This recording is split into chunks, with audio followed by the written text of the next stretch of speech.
respected investor in the world is undoubtedly Warren Buffett. If others had to come out with inventions ahead of their time to be on the top of Forbes' list, this man has been the second richest man in the world for many years in a row by simply investing.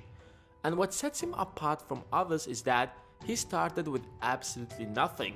Today, we'll take a look at how Warren Buffett invests and how exactly he made over $85 billion. But first, let's take a look at how Buffett got into the investing in the first place. Warren Buffett grew up in an average family, so he quickly learned the value of money. At the age of 13, he started delivering newspapers, selling magazines, and made a substantial amount of money, which he invested later on into 40 acres of farmland.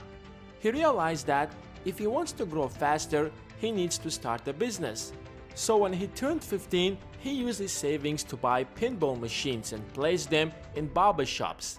Within few months, he owned 3 different machines and then sold the business for $1,200 or over $16,000 in today's money. Fortunately, he was rejected by Harvard Business School because then he applied to Columbia Business School, where he met his mentor, Benjamin Graham. Graham taught him how to win consistently in the stock market without speculations. His method was simple: find undervalued companies, stocks that are priced lower than they are actually worth. Buffett quickly realized the potential of this strategy, so he went to work with his mentor at his investment partnership where he mastered this method. When Graham decided to retire, Buffett has already saved up around $150,000 or $1.5 million in today's money, so he decided to start his own investment partnership. He applied the same strategy, but in general, he was mainly looking for small companies that are doing just good enough but still are undervalued, such as Dempster Mill, a windmill manufacturing company which was a struggling business at the time. It was trading at $18 per share, but Buffett realized that companies' assets worth $75 per share. So even if the company goes bankrupt, assets could be sold and he would still make a profit.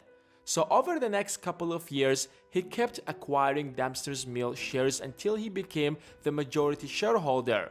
In order to make a good profit from his investment, Buffett changed the management, improved the operations, and then sold the company 3 times higher than the amount he invested.